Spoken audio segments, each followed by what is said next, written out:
ವೀಕ್ಷಕರೇ ನಮಸ್ಕಾರ. ನಮ್ಮ ಹಳ್ಳಿ ಸುದ್ದಿ ಯೂಟ್ಯೂಬ್ ಚಾನಲ್ಗೆ ಸ್ವಾಗತ.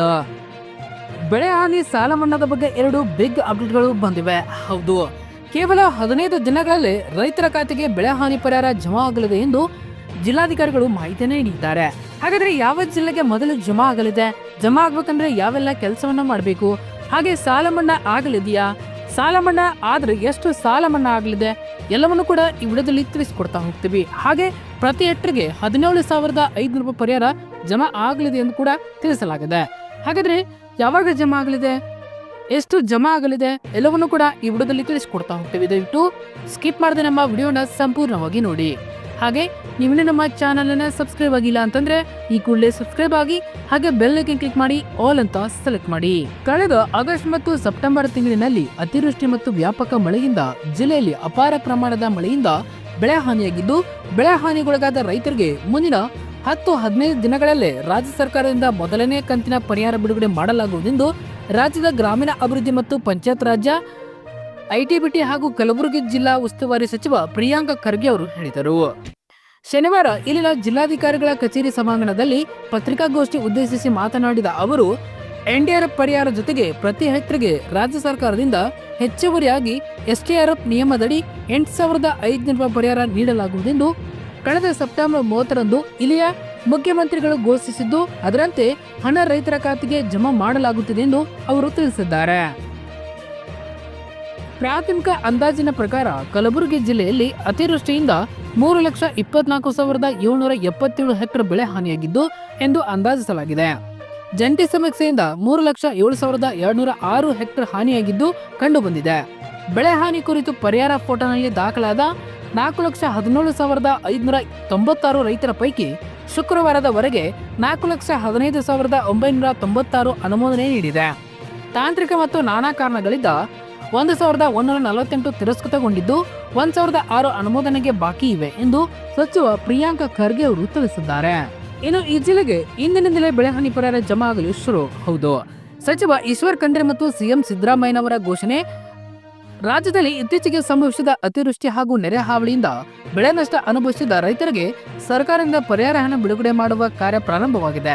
ಮುಂದಿನ 15 ದಿನಗಳ ಒಳಗೆ ರೈತರ ಬ್ಯಾಂಕ್ ಖಾತೆಗಳಿಗೆ ನೇರವಾಗಿ ಹಣ ಜಮಾ ಆಗಲಿದೆ ಎಂದು ಜಿಲ್ಲಾ ಉಸ್ತುವಾರಿ ಸಚಿವ ಈಶ್ವರ್ ಖಂಡ್ರೆ ಅವರು ತಿಳಿಸಿದ್ದಾರೆ. ಬೆಳೆ ಹಾನಿ ಪರಿಹಾರ ಕುರಿತು ಈಶ್ವರ್ ಖಂಡ್ರೆ ಅವರು ಮಾಹಿತಿಯನ್ನು ನೀಡಿದ್ದಾರೆ. ಬೀದರ್ ಜಿಲ್ಲಾ ಪಂಚಾಯತಿ ಸಭಾಂಗಣದಲ್ಲಿ ನಡೆದ ಪತ್ರಿಕಾಗೋಷ್ಠಿಯಲ್ಲಿ ಮಾತನಾಡಿದ ಈಶ್ವರ್ ಖಂಡ್ರೆ ಅವರು, 2025-26ನೇ ಮುಂಗಾರು ಹಂಗಾಮಿನಲ್ಲಿ ಸಾಮಾನ್ಯಕ್ಕಿಂತ ಹೆಚ್ಚಿನ ಮಳೆ ಸುರಿದಿದೆ. ಇದರಿಂದ ರಾಜ್ಯದ ಅನೇಕ ಭಾಗಗಳಲ್ಲಿ ಹಾಗೂ ಪಕ್ಕದ ಮಹಾರಾಷ್ಟ್ರದಲ್ಲಿ ಬೆಳೆ ನಷ್ಟ ಉಂಟಾಗಿದೆ ಎಂದು ಹೇಳಿದರು. ಬೀದರ್ ಜಿಲ್ಲೆಯಲ್ಲಿ ವ್ಯಾಪಕ ಹಾನಿ. ಹೌದು, ಮಹಾರಾಷ್ಟ್ರದಲ್ಲಿ ಸುರಿದ ಅತಿವೃಷ್ಟಿಯಿಂದಾಗಿ ಕೃಷ್ಣಾ ಮತ್ತು ಭೀಮಾ ನದಿಗಳ ತೀರ ಪ್ರದೇಶಗಳಲ್ಲಿ ಪ್ರವಾಹ ಉಂಟಾಗಿದೆ. ಇದರ ಪರಿಣಾಮವಾಗಿ ಬೀದರ್ ಜಿಲ್ಲೆಯ ಸುಮಾರು 1,67,200 ಹೆಕ್ಟರ್ ಪ್ರದೇಶಗಳ ಬೆಳೆಗಳು ಹಾನಿಗೊಳಗಾಗಿವೆ.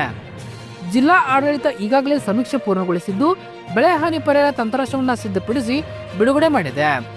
ಒಟ್ಟು 143.43 ಕೋಟಿ ಪರಿಹಾರ ವಿತರಣೆಗೆ ನಿರ್ಧಾರ ಮಾಡಲಾಗಿದೆ. ರಾಜ್ಯ ಮತ್ತು ಕೇಂದ್ರ ಸರ್ಕಾರ ಎನ್ಡಿಆರ್ಎಫ್ ಮತ್ತು ಎಸ್ಟಿಆರ್ಎಫ್ ಮಾರ್ಗಸೂಚಿಗಳಂತೆ ಸರ್ಕಾರವು ಸುಮಾರು 143.43 ಕೋಟಿ ರು ಮೊತ್ತದ ಪರಿಹಾರ ನಿಧಿ ಬಿಡುಗಡೆ ಮಾಡುವ ನಿರ್ಧಾರ ಕೈಗೊಂಡಿದೆ. ಈ ಮೊತ್ತವನ್ನು ನೇರವಾಗಿ ರೈತರ ಖಾತೆಗಳಿಗೆ ಜಮಾ ಮಾಡುವ ಕಾರ್ಯ ಪ್ರಾರಂಭವಾಗಿದ್ದು, ಮುಂದಿನ 4 ಅಥವಾ 5 ದಿನಗಳ ಒಳಗೆ ಎಲ್ಲಾ ಅರ್ಹ ರೈತರಿಗೆ ಪರಿಹಾರ ಹಣ ಲಭ್ಯವಾಗಲಿದೆ. ಪರಿಹಾರ ಹಣ ಬಿಡುಗಡೆ ಪ್ರಕ್ರಿಯೆ ಪ್ರಾರಂಭ.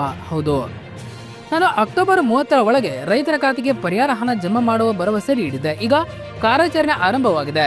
4 ಅಥವಾ 5 ದಿನಗಳಲ್ಲಿ ಎಲ್ಲಾ ರೈತರಿಗೂ ಹಣ ನೇರವಾಗಿ ಖಾತೆಗೆ ಜಮಾ ಆಗಲಿದೆ ಎಂದು ತಿಳಿಸಲಾಗಿದೆ.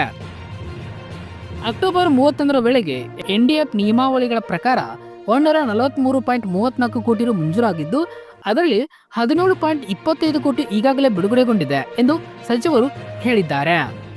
ಇತರ ಜಿಲ್ಲೆಗಳ ರೈತರಿಗೆ ಪರಿಹಾರ ಯಾವಾಗ ಜಮಾ ಆಗಲಿದೆ?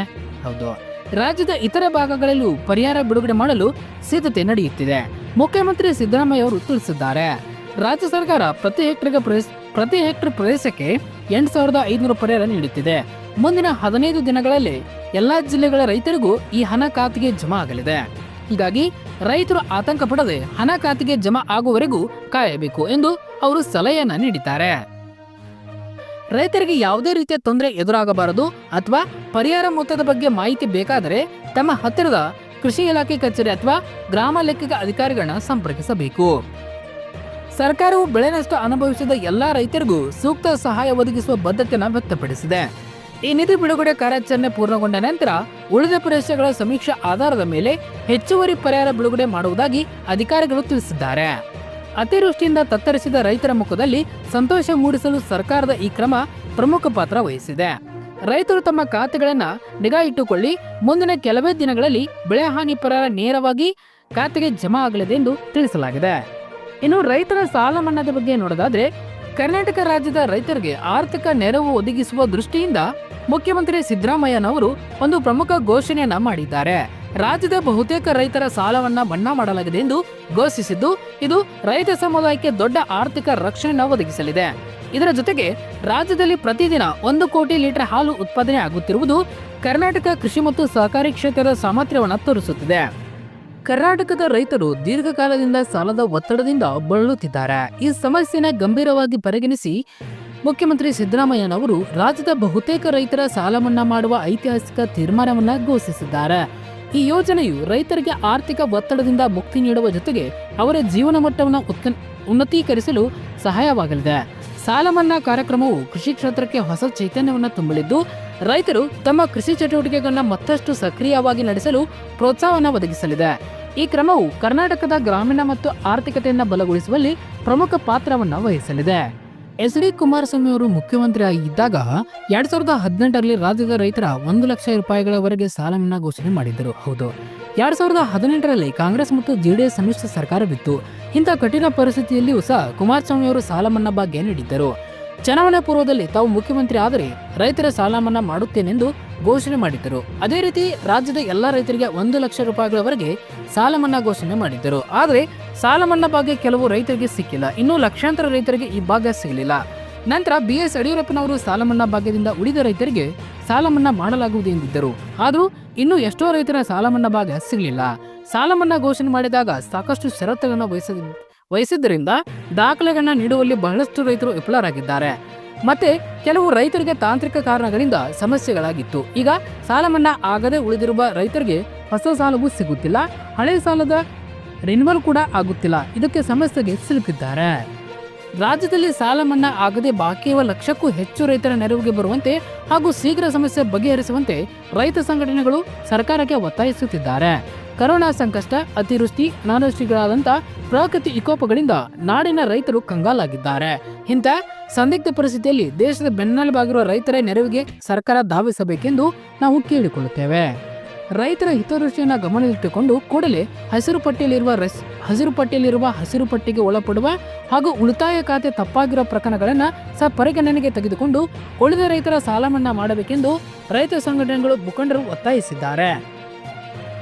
ಧನ್ಯವಾದಗಳು. ಇದೇ ರೀತಿ ಹೆಚ್ಚಿನ ಮಾಹಿತಿಗಾಗಿ ನಮ್ಮ ಹಳ್ಳಿ ಸುದ್ದಿ ಯೂಟ್ಯೂಬ್ ಚಾನಲ್ ಅನ್ನು ಸಬ್ಸ್ಕ್ರೈಬ್ ಆಗಿ. ಹಾಗೆ ನಿಮ್ಮ ಸಾಲ ಎಷ್ಟು ಇದೆ ಎಂಬುದನ್ನು ನಮ್ಮ ಕಮೆಂಟ್ ಬಾಕ್ಸ್ ಅಲ್ಲಿ ತಿಳಿಸಿ. ಧನ್ಯವಾದಗಳು.